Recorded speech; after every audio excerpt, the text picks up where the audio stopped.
नमस्कार, मैं हूं आपके साथ गौरव राजेंद्र। बुलेटिन की शुरुआत करते हैं और खबर देहरादून से है, जहां पर साइबर ठगी का मामला निकलकर सामने आया है, जहां पर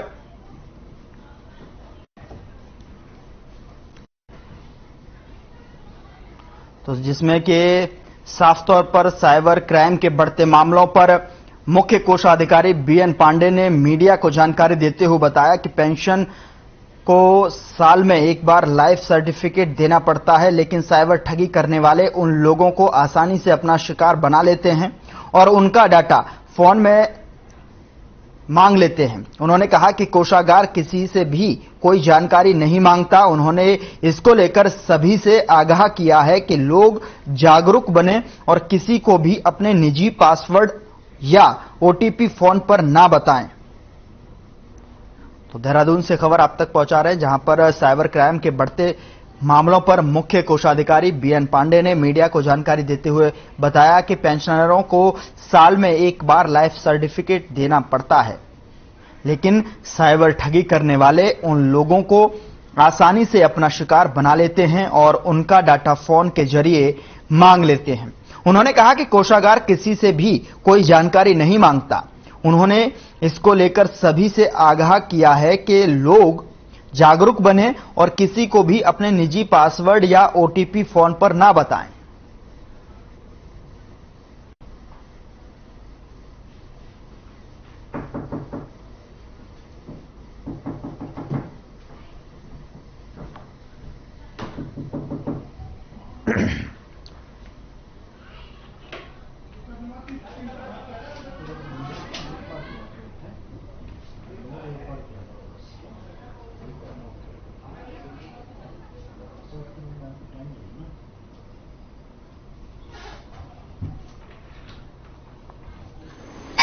नए प्रकार के मामले आ रहे हैं कि जो है जिसमें हमारे कोषागार के जो पेंशनर होते हैं उनको एक साल वर्ष में एक बार जो लाइफ सर्टिफिकेट अपडेट करना होता है। तो कुछ साइबर क्राइम वाले उनको जो है अपने नंबरों से फोन करके उनसे उनका पर्सनल डाटा मांग करके उनसे ठगी का शिकार उनको बना रहे हैं। तो हमारा अनुरोध है कि जितने भी हमारे पेंशनर्स हैं पूरे उत्तराखंड में जो कोषागार से पेंशन प्राप्त करते हैं, उनको कोषागार से ऐसे कोई फोन किया नहीं जाता है जिसमें उनसे कोई डाटा मांगा जाता हो। और इसके बजाय जब भी उनको जो है उनका रिटायरमेंट सेवानिवृत्ति का जो माह होता है, जैसे किसी का सितंबर में रिटायर हो तो सितंबर के महीने में, जो अक्टूबर में रिटायर हो तो अक्टूबर के महीने में।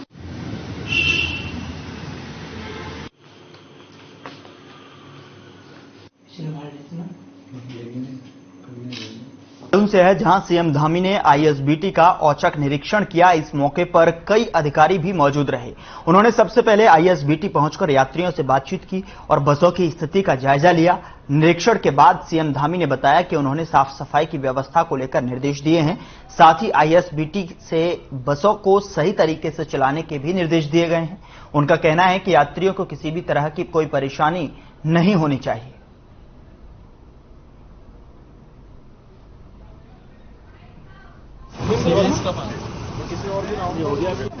भी कमियां हैं जितने प्रकार की चाहे डग्गामारी की हो या अन्य शिकायतें हों, उन सभी को दुरुस्त करना है और हमारे अधिकारीगण जो इस व्यवस्था में लगे हैं वो इसको व्यवस्थित करेंगे। क्षैतिज आरक्षण को लेकर हम लोगों ने पहले से ही जो है हमारा रुख बिल्कुल स्पष्ट है कि हमारे उत्तराखंड की मातृशक्ति के साथ किसी प्रकार का भी जो है कोई भी उनके साथ कोई गलत काम नहीं होना चाहिए, किसी प्रकार से उनके साथ ज्यादती नहीं होनी चाहिए। इसलिए हमने सुप्रीम कोर्ट जाने का निर्णय लिया था।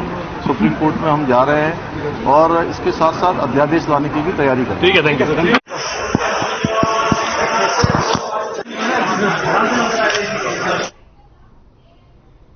खबर राजधानी देहरादून से है, जहां स्वदेश मेले का शुभारंभ किया जाएगा। वहीं बीजेपी प्रदेश अध्यक्ष महेंद्र भट्ट 14 अक्टूबर से 22 अक्टूबर तक मुख्य अतिथि के रूप में रहेंगे। इस स्वदेशी मेले में उत्तराखंड सांस्कृतिक और पहाड़ी उत्पादों को बढ़ावा दिया जाएगा। साथ ही स्थानीय कलाकारों को मंच भी प्रदान किया जाएगा। सीआईएमएस कॉलेज के चेयरमैन ललित मोहन जोशी ने कहा कि उत्तराखंड में युवाओं में बढ़ रहे नशे को लेकर नशे के खिलाफ स्वच्छ मुक्त करने का संदेश दिया जाएगा और इस स्वदेशी मेले के समापन पर मुख्यमंत्री पुष्कर सिंह धामी भी भाग लेंगे।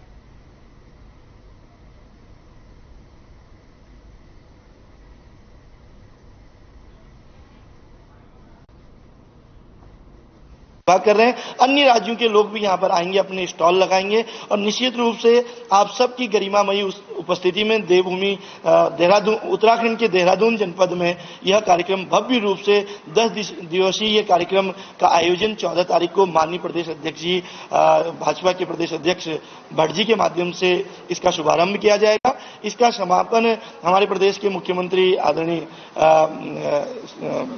पुष्कर सिंह धामी जी और कैबिनेट मंत्री चंदन राम दास जी के द्वारा इसका समापन किया जाएगा। और इस 10 दिवसीय कार्यक्रम के दौरान विभिन्न हमारे अतिथि, जिसमें कैबिनेट मंत्री सुबोध उनियाल जी, प्रेमचंद अग्रवाल जी सहित तमाम गणमान्य लोग जो मंत्रिमंडल में भी है, जो संगठनों में भी है और जो सामाजिक क्षेत्रों में भी समाज के लिए सकारात्मक दिशा में काम करने का प्रयास कर रहे हैं, उन सबकी गरिमामयी उपस्थिति में ये कार्यक्रम का भव्य आयोजन किया जाएगा। मैं पुनः आप सबसे निवेदन करूंगा कि आप सभी उस कार्यक्रम में बढ़ चढ़ के जरूर प्रतिभाग करें और पूर्व की भांति अपना सहयोग देने की कृपा करें।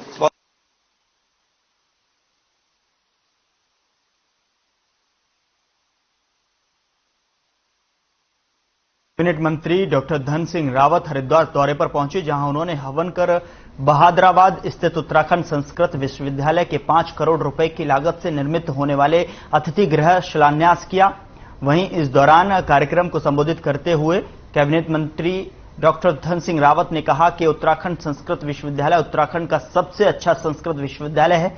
उन्होंने कहा कि इस पूरे विश्वविद्यालय के कैंपस का एक मास्टर प्लान तैयार कर लिया जाए और उसी अनुसार आगे कार्य किया जाए। उन्होंने कहा कि विश्वविद्यालय परिसर में छात्राओं को छात्रावास की सुविधा उपलब्ध कराने की दृष्टि से 100 छात्राओं की क्षमता वाला बालिका छात्रावास का निर्माण कराया जाए, जो कि 5 मंजिला होगा। इसके अलावा यहां टीचिंग स्टाफ और नॉन टीचिंग स्टाफ के लिए भी आवासों का निर्माण कराया जा सकता है।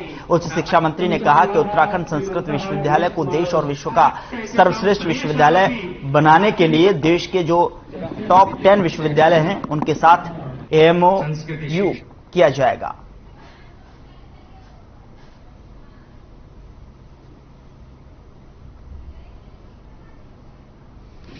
ये भूमि पूजन जल्दी से जल्दी आप हमारा करवा दीजिए। विश्वविद्यालय है, उसमें अभी हम लोगों ने पहले हॉस्टल बनाया यहाँ बच्चों के लिए और अब गेस्ट हाउस बना रहे हैं। जो भी हमारे पूरे देश के यहाँ पे सेमिनार होंगे, कुलपति लोग आएंगे, बाहर के लोग आएंगे, संस्कृत शिक्षाविद आएंगे, उनके लिए यहाँ पे लगभग 5 करोड़ की लागत से जो है एक गेस्ट हाउस बनाया जा रहा है। उसकी आज आधारशिला रखी गई है। तो हमारे संस्कृत के जितने भी महाविद्यालय हैं अभी तक ये संस्कृत शिक्षा से एफिलिएशन है।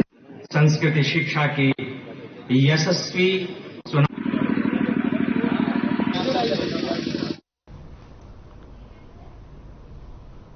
वक्त छोटे से ब्रेक का, फौरन हाजिर होते हैं कुछ और खबरों के साथ।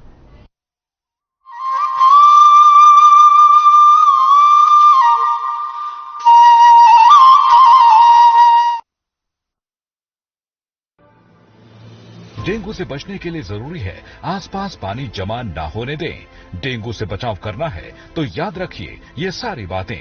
डेंगू के मच्छर साफ पानी में पनपते हैं, इसलिए अपने आसपास पानी जमा नहीं होने देना है और रखनी है साफ सफाई। पानी की टंकी व जल संचय के बर्तनों को रखना है ढककर। सभी गुलदस्तों, गमलों, पानी के बर्तनों, कूलर का पानी सप्ताह में 1 बार पूरी तरह से खाली कर दें और सुखाकर फिर से पानी भरें। प्रयोग में न आने वाले खाली बर्तन, बोतल, डब्बे, टायर, नारियल के खोल जैसी चीजें इधर उधर ना फेंके। इनमें जमा हो सकता है बारिश का पानी और पनप सकते हैं डेंगू के मच्छर। मच्छरों से बचने के लिए ऐसे कपड़े पहने जो शरीर को ज्यादा से ज्यादा ढके। मच्छरदानी का इस्तेमाल करें। बिना चिकित्सकीय सलाह के कोई भी दवा न ले। ज्यादातर मामलों में डेंगू बहुत ही सामान्य लक्षणों के साथ आता है, जो घर पर ही रहने से, आराम करने से व पेय तरल पदार्थों के सेवन से ठीक हो जाता है। लेकिन डेंगू को लेकर के सावधानी बरती जानी बहुत आवश्यक है। यदि आपको डेंगू के लक्षण महसूस होते हैं, जैसे तेज बुखार होना, तेज बदन दर्द होना, आंखों के पिछले हिस्से में दर्द होना, सर दर्द होना और शरीर पर लाल चकत्ते होना, तो आप इसमें सावधानी जरूर बरतें। ऐसे लक्षण होने पर आप अपने डॉक्टर से सलाह लें और बिना डॉक्टर की सलाह के कोई भी दवा ना लें। जागरूकता के साथ बरतनी है सावधानी।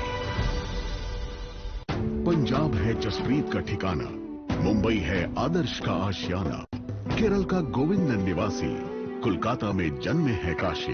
हर हिंदुस्तानी की शान ARB बियरिंग्स जोड़े सारा हिंदुस्तान।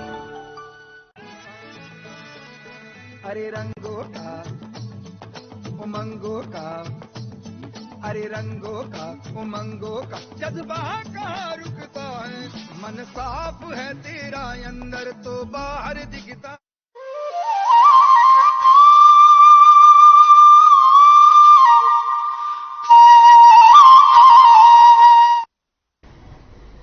ब्रेक के बाद स्वागत है आपका। खबरों का रुख करते हैं। खबर चमोली से है, जहां रिलायंस समूह के मुखिया और मशहूर उद्योगपति मुकेश अंबानी हवाई मार्ग से बद्रीनाथ पहुंचे। बद्रीनाथ केदारनाथ मंदिर समिति ने अंबानी का स्वागत किया, तो वहीं मंदिर समिति के VIP गेस्ट हाउस में मुकेश अंबानी को समिति के उपाध्यक्ष किशोर सिंह पवार ने अंग वस्त्र और भगवान का प्रतीक चिन्ह भेंट किया और उनका जोरदार स्वागत किया। जिसके बाद मुकेश अंबानी ने धर्म अधिकारी और वेद पाठियों की मौजूदगी में भगवान बद्री नारायण की विशेष पूजा अर्चना की। साथ ही वे लगभग आधे घंटे तक गर्भगृह में रहकर भगवान की पूजा में लीन रहे। बता दें कि इस वर्ष बद्रीनाथ पहुंचकर रिलायंस समूह के अध्यक्ष मुकेश अंबानी ने बद्रीनाथ और केदारनाथ के लिए 2.5 करोड़ रुपए का दान दिया।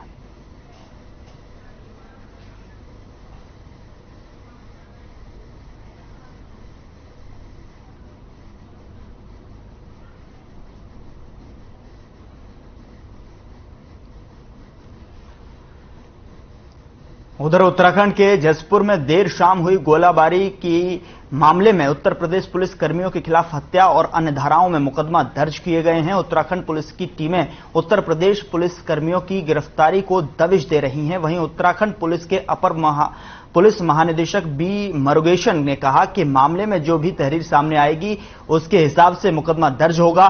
फिलहाल पीड़ित पक्ष की ओर से मुकदमा दर्ज किया गया है। उन्होंने कहा कि मामले में उत्तर प्रदेश पुलिस की ओर से कोई भी सूचना नहीं दी गई है।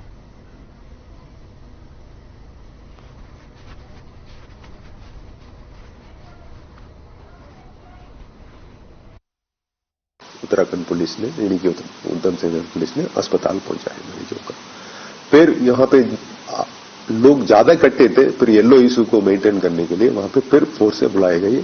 तब तक वो लोग ने रोड जाम वगैरह कर दिया, फिर बातचीत करी तो अस्पताल में इलाज भी कराए गए। उसी दौरान एक मृत्यु हो गया, तो उनकी तरफ से फिर मुकदमा भी लिखा हुआ है। उत्तर प्रदेश पुलिस के कुछ अक्यूज लोग हैं, 12-15 अक्यूज हैं।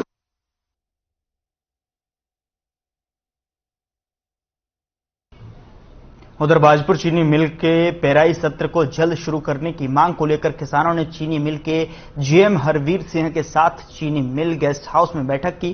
किसानों ने GM के साथ चीनी मिल का निरीक्षण किया। इस दौरान किसानों ने GM से गन्ना लेकर आने वाले किसानों को सुविधाएं उपलब्ध कराने, समय भुगतान कराने और चीनी मिल को सही तरीके से चलाने की मांग की। पेराई सत्र के शुरू करने के लिए इस बैठक में मुद्दा उठाया गया कि जिससे कि जल्द से जल्द जो है पेराई सत्र को शुरू किया जाए। साथ ही साथ चीनी मिल के GM से किसान जो है यहां मिले और पेराई सत्र को शुरू करने की मांग की गई। तो वहीं GM की तरफ से भी किसानों को आश्वासन दिया गया।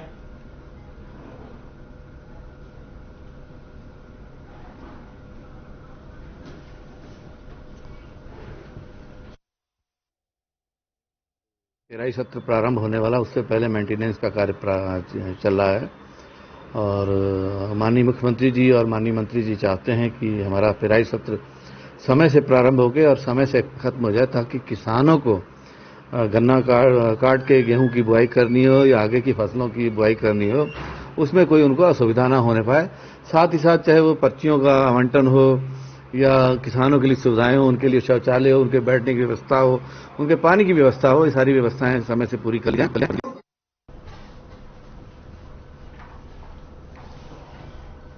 उत्तराखंड में अंकिता भंडारी मर्डर केस के बाद लगातार महिला अपराध के मामले खुलकर सामने आ रहे हैं। श्रीनगर में भी ममता बहुगुणा करीब 3 साल से लापता हैं।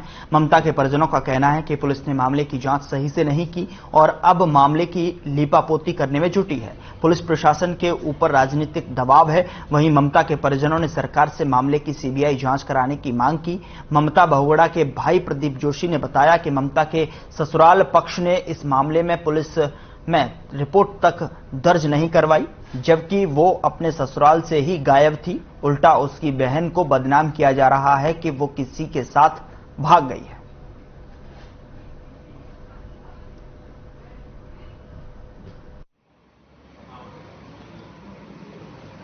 सीबीसीआईडी से चाहता हूं, यदि सीबीसीआईडी से हमें संतोषजनक जांच नहीं मिलती है तो हम सीबीआई की मांग करेंगे और हाईकोर्ट और सुप्रीम कोर्ट तक जाएंगे। जांच को प्रभावित किया गया है सर। एक्चुअली यहाँ पर स्थानीय कार्यकर्ता हैं बीजेपी के, जो मंडल अध्यक्ष हैं यहाँ पर बीजेपी के, उनके द्वारा जो यहाँ के माननीय विधायक हैं उनको गुमराह करने की कोशिश की और उन्होंने उनसे गुमराह करके नरेंद्र दिश जो था यहाँ पर कोतवाल, उसको फोन करवाया उन्होंने। क्या कुछ राज्य मामला में कार्रवाई ना हो, इस तरीके का? हाँ, ये दबाव बनाया गया कि इस मामले को आप देख लीजिएगा, इस तरीके से बातें हुई थी।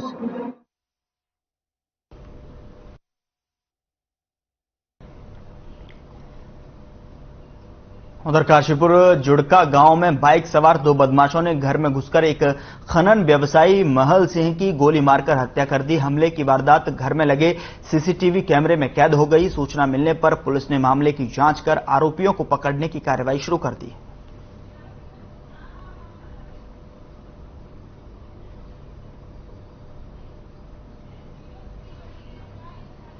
वक्त छोटे से ब्रेक का है, फौरन हाजिर होते कुछ और खबरों के साथ।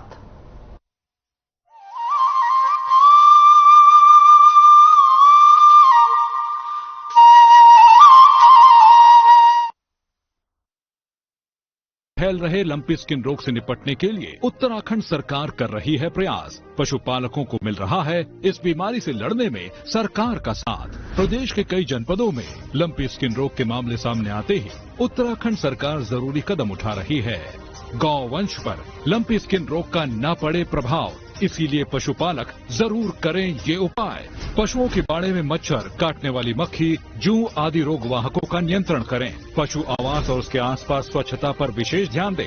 रोगग्रस्त होने पर पशु को घर से अलग स्थान पर रखें और किसी भी स्थिति में खुला न छोड़ें। रोग से संक्रमित पशुओं की देखभाल करते समय सभी आवश्यक जैव सुरक्षा उपायों जैसे साबुन एवं सैनिटाइजर का भी नियमित उपयोग करें। रोगी पशु में रोग प्रतिरोधक क्षमता बढ़ाने के लिए संतुलित आहार, हरा चारा, दलिया, गुड़, बांटा आदि खिलाएं। लंपी स्किन रोग होने पर नजदीकी राजकीय पशु चिकित्सक की सलाह से ही उपचार कराएं। लंपी स्किन रोग से बचाव के लिए उत्तराखंड सरकार लगातार निगरानी रख रही है। राज्य के 13 जिलों में लंपी स्किन रोग से निपटने के लिए अभियान चलाया जा रहा है, जिसके अंतर्गत 350 से अधिक रैपिड रिस्पांस टीमें तैनात हैं। लंपी स्किन रोग की रोकथाम हेतु वैक्सीनेशन कार्य का प्रभावी रूप से क्रियान्वयन। अब तक करीब 3.25 लाख से अधिक गौवंश को किया वैक्सीनेट। पशुपालकों की समस्याओं के त्वरित समाधान हेतु 24 घंटे हेल्पलाइन नंबर 1800-120-8862 जारी। पशुपालकों तक हर संभव मदद पहुंचाने के लिए प्रतिबद्ध है उत्तराखंड सरकार। Hey mom, hey, look, I can download a song really fast. I can make dosas faster. Must be joking. Bus, 3 easy steps. Mix with water, spread batter, fry. गाना डाउनलोड हुआ? नहीं, पर तब तक मैं इडली बनाती हूँ। हमने बनाया किड्स से। पंजाब है जसप्रीत का ठिकाना, मुंबई है आदर्श का आशियाना, केरल का गोविंद निवासी, कोलकाता में जन्मे है काशी। हर हिंदुस्तानी की शान ARB बियरिंग्स, जोड़े सारा हिंदुस्तान। अगर आप पत्रकारिता के क्षेत्र में करियर बनाना चाहते हैं तो हम सिखाएंगे आपको इलेक्ट्रॉनिक मीडिया के हर गुण। जल्दी करें, साधना एकेडमी फॉर मीडिया स्टडीज में एडमिशन शुरू हो चुके हैं। सिर्फ कुछ ही सीटें बची हैं, तो देर बिल्कुल न कीजिए। हमारा कॉन्टैक्ट नंबर है 9999131700, 9999131800, या फिर आप हमारी वेबसाइट www.sadhnamedia.com पर विजिट कर सकते हैं। आप हमें noida.sems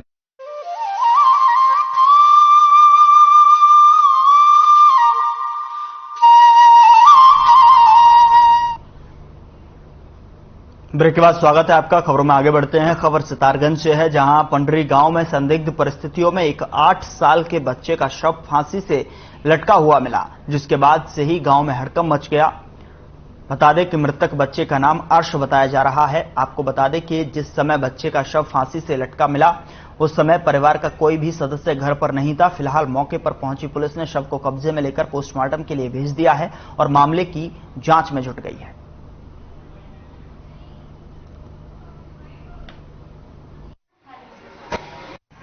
लगभग 8-9 साल का, जिसका नाम है अर्श। ये यहाँ पंडरी का रहने वाला है। इसको जब यहाँ लाया गया था तब ये मृत अवस्था में था और इसके गले में फंदे का निशान भी था। और इसको अभी आगे की इंक्वायरी के लिए, क्योंकि मामला थोड़ा संदिग्ध लग रहा है, तो इसको पोस्टमार्टम के लिए भी भेज दिया गया। इसको पुलिस द्वारा लाया गया था।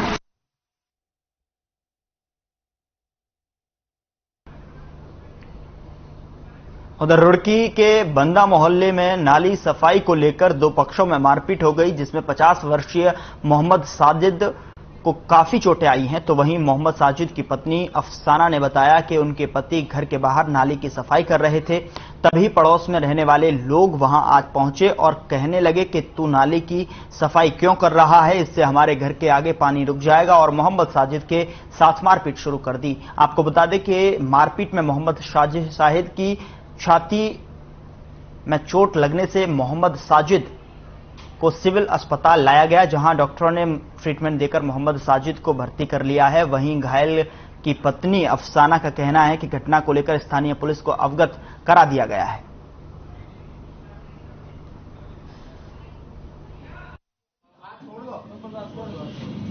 नाली में डंडी फेर रहे थे, चैम्बर में गोबर आ रहा था, तो जैसे डंडी फेर रहे थे, कह लगे तू क्यों डंडी फेरे इसमें?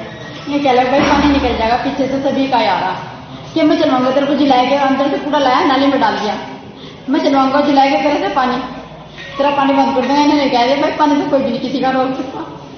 क्या लगे मैं रुकाऊंगा, जिलाए के चक्कर लगा, क्या उठा के इतना चेत के गिर दिया, सिर भी और छत के भी। एक पूत ने चलती एक ने सिर चलता, जैसे मैं छुटान गई तो मुझे धक्का देंगे, दुकान में गिर दिया।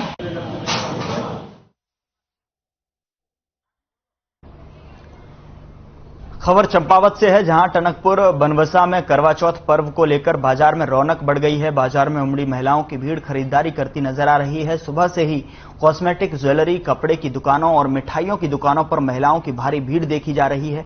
बीजेपी प्रदेश मंत्री हेमा जोशी ने बताया कि चतुर्थी के दिन कृष्ण पक्ष के अवसर पर इस पर्व को मनाया जाता है। करवा चौथ का त्योहार महिलाओं के लिए बेहद खास होता है, तो वहीं वो पति की दीर्घायु के लिए हर साल व्रत रखती हैं। तो वहीं मिष्ठान विक्रेता कैलाश शर्मा ने बताया कि करवा चौथ पर्व की तैयारियों में एक दिन पहले से ही शुरू कर दी गई थी।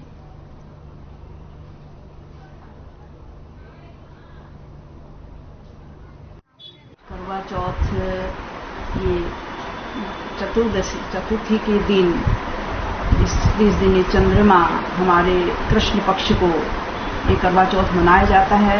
आज के दिन महिलाएं जो हैं अपने पति की दीर्घायु और उत्तम स्वास्थ्य, उत्तम भविष्य, पति की शुभकामनाओं के लिए, अखंड सुहाग के लिए, खुशहाली के लिए इस व्रत को करती हैं। साथ में ही चंद्रमा की पूजा करती हैं और आज करवा माई की पूजा करती हैं। मैं सर्वप्रथम ये कहना चाहता हूँ कि आज करवा चौथ है, 13 तारीख है। आज माताओं बहनें, महिला वर्ग समाज का आज प्रमुख त्यौहार है। मैं इस त्यौहार पर सभी माता बहनों को, महिला वर्ग को बहुत बहुत बधाइयाँ देना चाहता हूँ। और हमने भी यहाँ जो व्यापारी में हूँ मिष्ठान का, हमने हर तरह से पूरी तैयारी रखी है मिष्ठान की। फ्रेश अच्छे आइटम हमने यहाँ पर बना रखे हैं, जो महिला वर्ग के लिए जो उपलब्ध है हमारे पास। और बाकी अच्छी उमंग है, अच्छी लहर है, काफ़ी उत्साह देख रहा हूँ। कल से काफ़ी हमारे यहाँ भीड़ भड़ाका चल रहा है, कल सुबह से लेकर और अभी तक चल रहा है। उधर करवा चौथ पर बाजारों में भारी भीड़ देखने को मिल रही है। महिलाएं पार्लर पर जाकर अपने हाथों में मेहंदी लगवा रही हैं। आपको बता दें कि त्योहार को लेकर महिलाएं अपने पति की दीर्घायु को लेकर निर्जला व्रत रखती हैं। यह त्योहार महिलाओं के जीवन में काफी महत्व रखता है। साथ ही कोरोना समय के बाद इस बार करवा चौथ को लेकर भारी उत्साह इस बार देखने को मिल रहा है, जिस कारण महिलाओं को मार्केट में मेहंदी और खरीदारी कर रही हैं।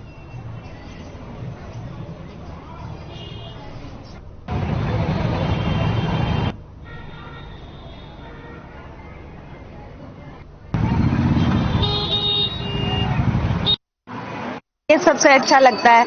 एक तो पति की लंबी आयु के लिए होता है और इसमें औरतों में कुछ ज्यादा ही क्रेज रहता है, सबको एक दूसरे से अच्छा सुंदर लगने के लिए। सुबह उठेंगे भैया, ऐसे ही हम लोगों में ऐसे सरगई नहीं होती, तो हम लोगों का तो ऐसे ही होता है जैसे डेली रूटीन होता है। उसके बाद फिर हम लोग कहानी सुनने जाते हैं मंदिर में। जी सर, ये सावित्री ने सत्यवान के प्राण बचाए थे, जैसे उसी तरह हम अपने पति के लिए व्रत रखते हैं और उनकी लंबी आयु की कामना करते हैं। उसके लिए हम निर्जल व्रत रखते हैं पूरे दिन। आज के दिन का महिलाओं के पास तो कितना इंतजार होता है, कितना उत्साह महिलाओं में होता है मेहंदी? बहुत ज्यादा भैया बहुत उत्साह रहता है जी। अच्छा, महिलाएं करते क्या रहता है महिलाओं वो ये अच्छे कपड़े, साड़ी वगैरह लेना, ज्वेलरी, मेहंदी। मैडम, इस वर्ष की खासियत क्या है, क्योंकि साल भर में एक बार आता है, महत्व क्या है?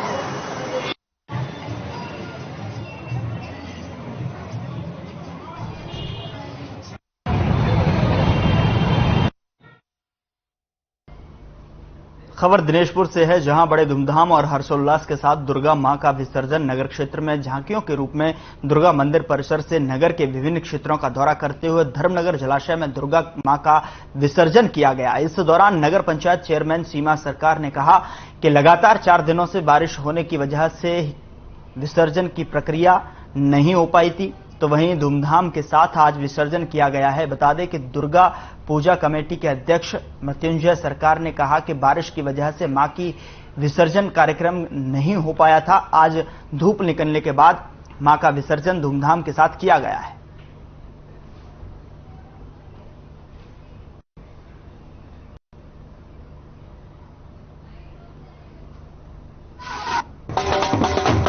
सर्वप्रथम मैं मां के चरणों में मेरा प्रणाम। आज मां का विसर्जन है, जिसमें कि पानी में बहाए जाते हैं और सभी मां के कामना को लेके जो हमारे मां हमें स्वस्थ रखे, सुंदर रखे और सभी देश का मंगल हो और हमारे दिनेशपुर का मंगल हो, पूरे भारत का मंगल हो। जो मां यही कह के मां को हम इसी पानी में बहाए देते हैं और मां को मैं बहुत श्रद्धा से मैं मां को प्रणाम करती हूँ। लेट हो गया है, जिसके लिए हम सभी मां से क्षमा प्रार्थी है। मां से कामना करते हैं कि आने वाले दिनों में सुख समृद्धि लेके सभी को खुशी रखे, निरोगी रखे। इसी के साथ आज मां के प्रतिमाओं को जल में प्रवाहित कर रहे हैं और हमारे समाज में एकजुटता बनी रहे, सभी लोग मिलजुल कर रहे, यही कामना करते हैं।